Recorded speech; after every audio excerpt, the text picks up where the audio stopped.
প্রতিটা ম্যাচ, প্রতিটা মুহূর্ত, জয়ের উল্লাস, হারের নীরবতা, মাঠের খেলা, টেবিলের খেলা, আবেগ, অ্যাকশন আর বিশ্লেষণ।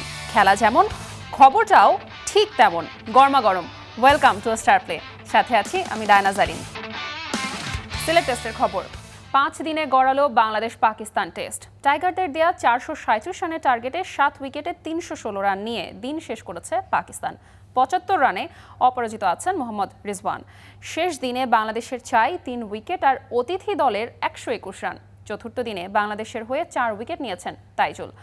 জোড়া আঘাত নাহিদ রানার। ইখতিয়ার মাহমুদের ক্যামেরায় সিলেট থেকে মাহবুব রিমনের ম্যাচ রিপোর্ট। এই উইকেটের মূল্য কত? জীবনানন্দ বেঁচে থাকলে হয়তো নাটোরের বনলতা সেন নয়, লিখতেন তাইজুল ইসলাম। শেষ বিকেলের ম্লান আলোয় একদণ্ড স্বস্তি। তাতে ছিটকে গেল সালমান আখার উইকেট, ভাঙল রিজওয়ানের সঙ্গে তার 134 রানের পার্টনারশিপ। এখানেই শেষ নয়, এর ঠিক পরের ওভারেই আবারও দৃশ্যপটে তাইজুল। এবার ডাক মেরে স্লিপে ক্যাচ হাসান আলীর। পেন্ডুলামের মতো দুলতে থাকা ম্যাচ পশ্চিমের সূর্যের মতোই হেলে পড়ল বাংলাদেশের পানে। অবশ্য এর আগে রীতিমতোই একটা হার্ট অ্যাটাক হওয়ার অবস্থা টাইগার ভক্তদের। একটা ব্রেক থ্রুর জন্য সে কি হাপিত্তেশ। বাংলার বোলারদের পিত্ত জ্বলিয়ে উইকেটে থিতু সালমান রিজওয়ান। তৃতীয় দিনের স্কোরবোর্ড দেখে অনেকেই ভেবেছিলেন ম্যাচটা অন্তত 5 দিন যাবে না। সেই অনুমান ঠিক প্রমাণ করে মধ্য দুপুরে 162তে নেই 5 উইকেট। সেখান থেকে অবিশ্বাস্য পার্টনারশিপ যা ভাঙল টিজের জীবন কাঠিতে। যদিও সকালের প্রথম সেশন ইঙ্গিত দিচ্ছিল দারুণ কিছুরই। তেরে ফুরে শুরু করা আজান ফজলের জুটি ভাঙেন নাহিদ রানা। তাতে অবশ্য পুরো ক্রেডিটই পাবেন মেহেদী হাসান মিরাজ। প্রায় 90 কিলোমিটার গতির বলটা গালিতে দুর্দান্তভাবে তালুবন্দি করেন এই অলরাউন্ডার। ফেরেন ফজল সঙ্গী হারিয়ে থিতু হতে পারেননি আজানও। এরপর বাবর আজমকে সঙ্গে নিয়ে অধিনায়ক শান মাসুদের প্রতিরোধ। দুজনেই খেলছিলেন ওয়ানডে স্টাইলে, কিন্তু এবারও দৃশ্যপটে তাইজুল। এলকেডির হাতে ক্যাচ দিয়ে ফেরার পথে বাবর এত ধীরে হাঁটছিলেন, মনে হচ্ছিল রাজ্যের ভার তাঁর কাঁধে। একটু বাদেই প্যাভিলিয়নের পথ ধরেন সৌদ শাকিলও। ম্যাচটা তখনও ইন্টারেস্টিং, কিন্তু 71-এই যত বিপত্তি। ব্যক্তিগত 71 রানে পাক কাপ্তান শান মাসুদ কাটা পড়েন 71 নম্বর জার্সির মাহমুদুল হাসান জয়ের হাতেই। এর পরের গল্প তো বলা হয়েছে আগেই। উইকেটে রিজওয়ান থাকাতেও এখনও মনের মধ্যে ভয়, কি হয়। তবুও আপার হ্যান্ডে টাইগাররাই। তাইজুলকে একটা ধন্যবাদ দিতেই পারেন টাইগার অধিনায়ক নাজমুল হোসেন শান্ত। আজ রাতে অন্তত ঘুমটা ঠিকঠাক হবে তার। বিপরীতে চাপের মুহূর্তেও ম্যাচটাকে জমিয়ে তুলেও হয়তো বাগে আনতে পারল না পাকিস্তান। জিততে চাই তাদের 121 রান। টাইগারদের সামনে 3টা গলার কাটা। জয় হবে কোন পক্ষের? তবে দিন শেষে এটাই যে আসল টেস্টের রোমাঞ্চ। মাহবুব রিমন, স্টার নিউজ, সিলেট আন্তর্জাতিক ক্রিকেট স্টেডিয়াম। সিলেট টেস্টে মাঠের ক্রিকেট ছাপিয়ে আলোচনায় স্লেজিং। চতুর্থ দিনে তা যেন পৌঁছে গেছে শিল্পের পর্যায়ে। বারবারই সময় ক্ষেপণ করায় পাক ব্যাটার রিজওয়ানকে এক হাত নিয়েছেন টাইগার অধিনায়ক নাজমুল হোসেন শান্ত। লিটন তো বরাবরই খ্যাপাটে। শিষ্যদের এমন কর্মকাণ্ড ডাগআউটে বসে দারুণ উপভোগ করেন pace bowling coach Shane Tait. এ নিয়ে অবশ্য খোলাখুলি মন্তব্য করেননি পাক ব্যাটিং কোচ আসাদ শফিক। কি হয়েছিল লাক্কাতুরার অনফিল্ডে, জানাচ্ছেন মাহবুব রিমন।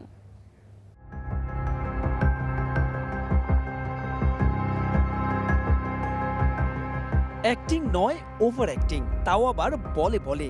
লাক্কাতুরায় মোহাম্মদ রিজওয়ান যেন কমেডিয়ান। লিটন দাস তেলে বেগুনে জ্বলে উঠলেন। টাইগার অধিনায়ক নাজমুল হোসেন শান্ত তো 50 পয়সা ইনাম নয়, কাটতে চান রিজওয়ানের।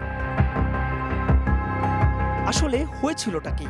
ঘটনা পাকিস্তানের দ্বিতীয় ইনিংসের 74 নম্বর ওভারে বোলিং লাইনআপ থেকে রানিং শুরু করা তাইজুলকে বারবারই থামিয়ে দিচ্ছিলেন রিজওয়ান। ততক্ষণে সালমান আগা আর রিজওয়ানের জুটি জমে গিয়েছিল উইকেটে। বাংলাদেশের কাজটাও হয়ে উঠছিল কঠিন থেকে কঠিনতর। তখনই রিজওয়ানের এমন আচরণ। সঙ্গে সঙ্গে এলকেডি বলে উঠলেন হোয়াট হ্যাপেনিং। যোগ দেন শান্ত। রিজওয়ানও ছেড়ে দেওয়ার পাত্র নন। পরবর্তীতে ক্রিকেটারদের এই ঝগড়া থামান লেগ আম্পায়ার। অবশ্য তাতে থামানো যায়নি বাংলাদেশ দলকে। প্রথম টেস্টে রিজওয়ানকে লিটনের স্লেজিং ভাইরাল হয়েছিল নেট দুনিয়ায়। তবে এদিন রান পাওয়ায় লিটন বলে উঠলেন, দলে যেহেতু জায়গা পাকা তাই তো ওভার অ্যাক্টিং করে যাচ্ছেন। রিজওয়ানও জবাব দেন বাংলা ভাষায়, ভালো। অতীত থেকে বর্তমান টেস্ট ক্রিকেটের স্লেজিং যেন একটা মোক্ষম অস্ত্র, যাকে শিল্পের পর্যায়ে নিয়ে গিয়েছিল অস্ট্রেলিয়া। শিষ্যদের এমন কাণ্ডে কি গর্বিত সাবেক অজি তারকা শন টেট? বিপরীতে পাক ব্যাটিং কোচ কৌশলে এড়িয়ে গেলেন বিষয়টা। I don't know what was said, but I enjoy it. I'm Australian. So, yeah, that probably says it all. I love it. I think there's got to be some argy-bargy. Not all the time. You don't want to cross. We all talk about not crossing the line and all that stuff, but you've got to have a bit of aggression. I mean, it's a test match, Pakistan, Bangladesh. I think for the fans, I think for all of us, you want to see some passion in the game and some guys in a contest trying to get each other out, whatever it is, trying to stay in the contest. So I love it. I don't know exactly what happened, but these kind of things happened in a test match, and I don't think there was anything serious. লাক্কাতুরায় পঞ্চম দিনের প্রথম সেশনেই হয়তো শেষ হয়ে যাবে Sylhet test, তবে নিশ্চিত রয়ে যাবে রেশ। সঙ্গে শেষ দিনেও হয়তো এই কথার লড়াই ছাড়িয়ে যাবে আগের সব বারকেই। মাহবুব বিমল, স্টার প্লে, সিলেট।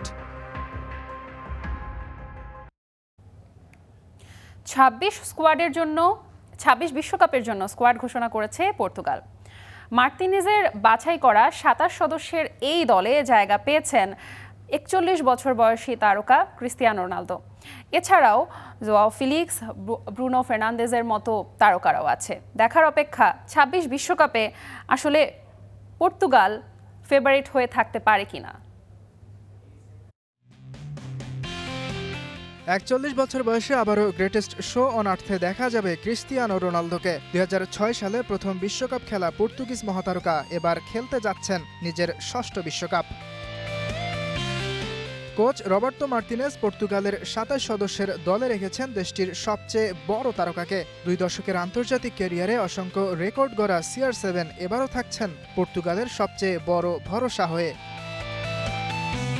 তবে শুধু রোনালদোই নন, এবার পর্তুগাল দলটিকে বলা হচ্ছে অভিজ্ঞতা আর তরুণ শক্তির দারুণ মিশেল। মাঝমাঠে আছেন Bruno Fernandes, Bernardo Silva, Vitinha ও জোয়াও নেভেস। রক্ষণ সামলাবেন রুবেন দিয়াস, নুনো মেন্দেস ও জোয়াও ক্যানসেলো। আক্রমণ ভাগে রোনালদোকে সঙ্গ দেবেন Rafael Leao, Goncalo Ramos, Pedro Neto ও জোয়াও ফিলিক্সরা। আসন্ন বিশ্বকাপে গ্রুপ কে-তে খেলবে পর্তুগাল। প্রতিপক্ষ হিসেবে খেলবে কলম্বিয়া, উজবেকিস্তান এবং Democratic Republic of Congo. Yasir Arafat Sabuj, Star play. দীর্ঘ প্রতীক্ষার অবসান, আবারও ব্রাজিল দলে ফিরলেন ফুটবল প্রেমীদের আবেগের নাম নেইমার জুনিয়র। বিশ্বকাপকে সামনে রেখে কোচ কার্লো আনচেলোত্তি ঘোষণা করেছেন ব্রাজিলের 26 সদস্যের স্কোয়াড। ইতালিয়ান মাস্টারমাইন্ডের দলে কারা জায়গা পেলেন, কারা সেলেসাউদের এগিয়ে নেবে হেক্সা মিশনের পথে, জানাচ্ছেন তানজিম ঐশী।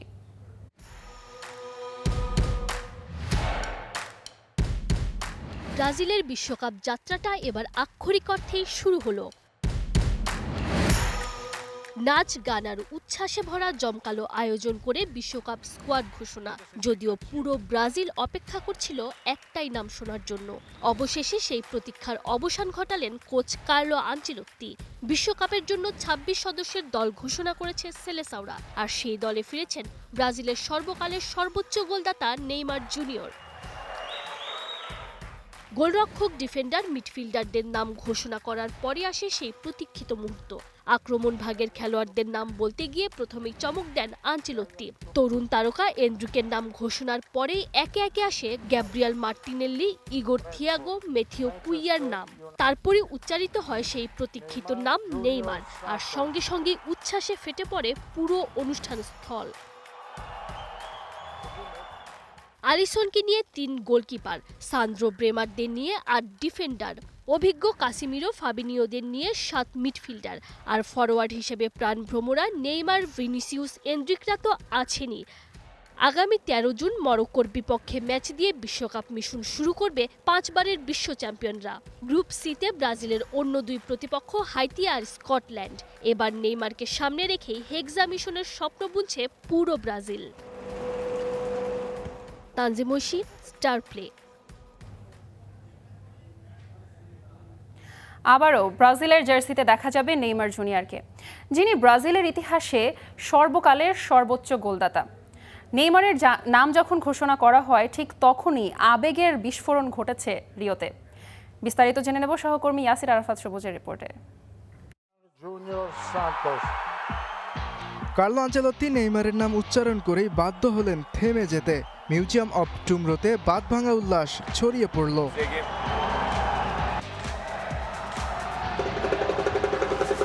বিশ্বকাপ স্কোয়াডে নেইমারের নাম শুনে মার্সেলোর এমনই কাণ্ড। বিশ্বজুড়ে কোটি ফুটবল ফ্যানরা হয়তো সাবেক রিয়াল তারকার মতোই করেছিল, নিজের অজান্তেই হয়তো অনেকের চোখে পানি চলে এসেছিল।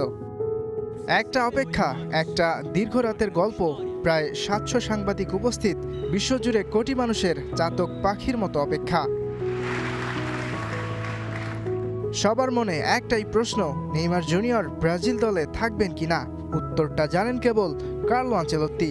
রিও ডি জেনিরোর মিউজিয়াম অব টুমরোর দিকে তাকিয়েছিল গোটা বিশ্ব। আমরা সারা বছর ধরে নেইমারকে পর্যবেক্ষণ করেছি এবং দেখেছি যে শেষ পর্যায়ে সে ধারাবাহিকভাবেই খেলেছে এবং তার শারীরিক অবস্থার উন্নতি হয়েছে। আমরা বিশ্বাস করি সে একজন গুরুত্বপূর্ণ খেলোয়াড় এবং এই বিশ্বকাপে একজন মূল খেলোয়াড় হবে। সবশেষ 2023 সালের অক্টোবরে উরুগুয়ের বিপক্ষে মাঠে নেমেছিলেন নেইমার। এরপর প্রায় 2.5 বছরের বেশি সময় ধরে ব্রাজিলের সর্বকালের সর্বোচ্চ গোলদাতা গায়ে জড়াতে পারেননি সেলেসাওদের জার্সি। তাই শঙ্কা জেগেছিল নেইমারকে ব্রাজিল দলে আনচেলত্তি রাখবেন কিনা। তবে সেই শঙ্কা দূর হলো। 5 বারের বিশ্ব চ্যাম্পিয়নদের পোস্টার বয় মাতাবেন আরও একটি বিশ্বকাপ। নেইমার যেন ফিরে পেল তার হারিয়ে ফেলা রাজ্য। Yasir Arafat Sabuj, Star play. 2026 সালের ফিফা ওয়ার্ল্ড কাপ হতে যাচ্ছে ইতিহাসের সবচেয়ে প্রযুক্তি নির্ভর বিশ্বকাপ।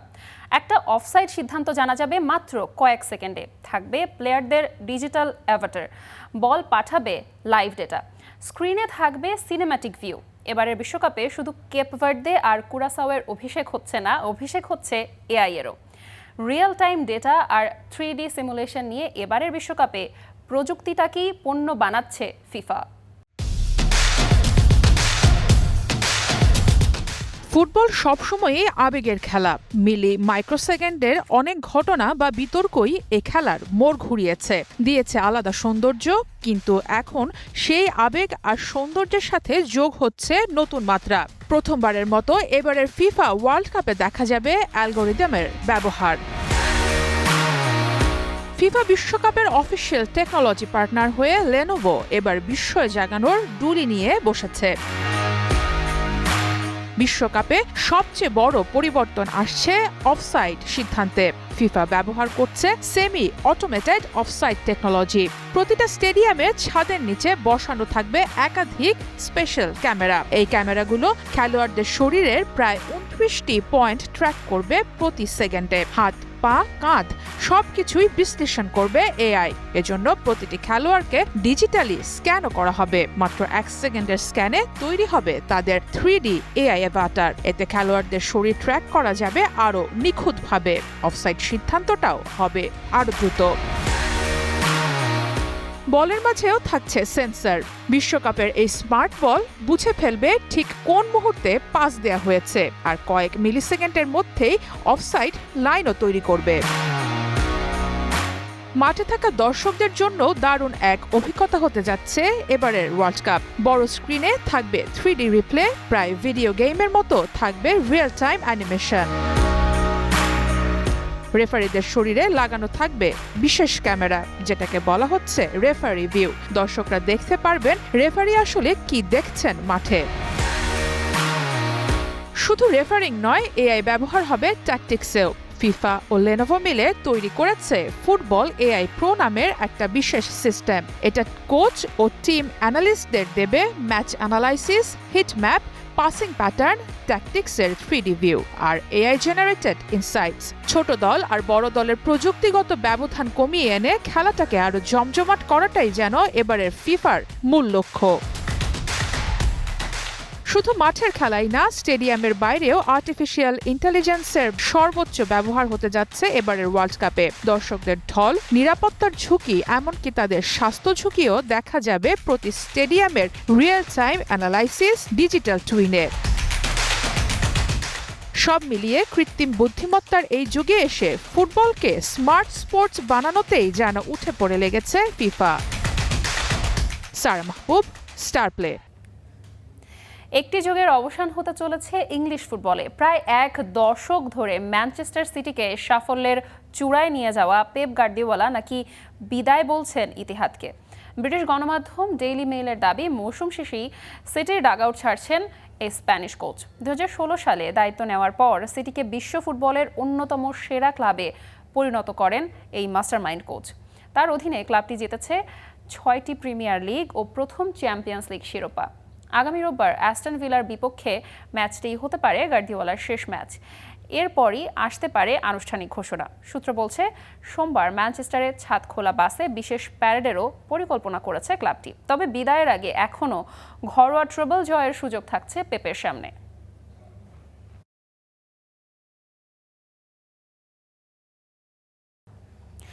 একসময় দেশের ক্রীড়াঙ্গনের সম্ভাবনাময় জেলা হিসেবে পরিচিত ছিল জামালপুর। এই জেলা থেকেই উঠে এসেছেন জাতীয় দলের সাবেক cricketer Rokibul Hasan, leg spinner Jubair Hossain Likhon ও তরুণ ফুটবলার ফয়সাল আরমান আকাশ। তবে মাঠ সংকট, পৃষ্ঠপোষকতার অভাব আর নিয়মিত প্রতিযোগিতা না থাকায় ধীরে ধীরে পিছিয়ে পড়ছে জেলার ক্রীড়াঙ্গন। সম্ভাবনা থাকলেও সুযোগের অভাবে হারিয়ে যাচ্ছে নতুন প্রতিভা। জেলা ক্রীড়া সংস্থা বলছে, সীমাবদ্ধতার মধ্যেও খেলাধুলা চালিয়ে নেওয়ার চেষ্টা করছেন তারা। জামালপুর থেকে আলমগীর হোসেনের পাঠানো তথ্যচিত্রে ডেস্ক রিপোর্ট। জামালপুর জেলা স্কুল মাঠ। পরন্ত বিকেলে স্কুল শেষে মাঠে অনুশীলনে ব্যস্ত কয়েকজন কিশোরী। বল পায় দারুণ ড্রিবলিং আর কারুকাজে ফুটে ওঠে তাদের স্বপ্ন আর আত্মবিশ্বাস। নারী ফুটবলার ঋতুপর্ণা চাকমা ও মারিয়া মান্ডাদের মতো একদিন জাতীয় দলের জার্সি গায়ে জড়িয়ে দেশের প্রতিনিধিত্ব করতে চান তারাও। তবে মাঠ সংকট, পর্যাপ্ত সুযোগ সুবিধা ও পৃষ্ঠপোষকতার অভাবে থমকে যাচ্ছে তাদের এগিয়ে যাওয়ার পথ। এক মাঠে যখন ছেলে মেয়ে উভয়ই প্র্যাকটিস করে, আমাদের খুবই অসুবিধা হয় একসাথে প্র্যাকটিস করতে। আমাদের খেলার সুব্যবস্থা যদি থাকে তাহলে মেয়েরা এগিয়ে যাবে খেলায়। এখানে আসার মূল উদ্দেশ্য হচ্ছে মারিয়া পোর খেলা দেখে খুব আগ্রহী আমরা। বিকল্প মাঠ না থাকায় মেয়েদের অনুশীলন শেষ হলেই মাঠে নামে ছেলেরা। অনেক সময় জায়গার সংকটে একই সময়ে পাশাপাশি অনুশীলন করতে হয় দুই দলকেই। এতে ব্যাহত হচ্ছে নিয়মিত প্রশিক্ষণ। তবুও স্বপ্ন ছাড়ছে না জেলার উদীয়মান খেলোয়াড়রা। সরকারিভাবে যদি পৃষ্ঠপোষকতা বাড়ানো যায় তাহলে মেয়েরা আরো খেলায় আগ্রহী হবে। আমাদের এক মাঠেই সব খেলা, ফুটবল, ক্রিকেট, ভলিবল যা খেলা আছে সব খেলা পরিচালনা করা হয়। একজন ফুটবলারের যেটুক প্রয়োজন সেটুক আমাদের জামালপুরে সেরকম আর কিছু নাই। একই মাঠের অপর পাশে নেটে ব্যাটিং বোলিং অনুশীলনে ব্যস্ত খুদে ক্রিকেটাররা। ভবিষ্যতে পাকিস্তানের উইকেট কিপার ব্যাটার রিজওয়ান কিংবা বাংলাদেশের স্পিড স্টার তাসকিন আহমেদ হওয়ার স্বপ্ন তাদের চোখে। মোহাম্মদ রিজওয়ান, আমি তাকে দেখে ব্যাটিং অনুশীলন করি, তাকে আমার পছন্দ হয়। আমার আইডল তাসকিন আহমেদ, আমি তাকে অনুসরণ করি। তাকে দেখে আমার ক্রিকেটের অনুপ্রেরণা, আমি বড় হয়ে ন্যাশনাল টিমে তার মতো বল করতে চাই। সংশ্লিষ্টরা মনে করছেন মাঠ সংকট দূর ও সরকারি পৃষ্ঠপোষকতা বাড়ানো গেলে এই জেলা থেকেই দেশের জন্য আরো অনেক প্রতিভাবান খেলোয়াড় উঠে আসবে।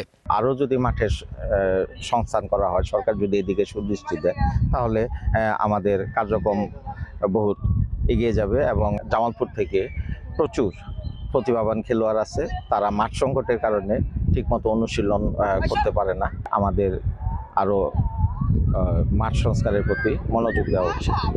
দেশের ক্রীড়াঙ্গনে আগামী দিনের তারকা করতে জামালপুরের দিকে নজর দেবেন সংশ্লিষ্টরা, এমনটাই প্রত্যাশা স্থানীয়দের। তৌহিদুল ইসলাম, স্টার প্লে। খেলাও থামবে না খবরও, কিন্তু সময় বলছে আজকে এখন থামতে হবে আমাদের। তবে আমরা ফিরবো প্রতিদিন ঠিক দুপুর 1:30 আর রাত 8টায়। Till then, Star play.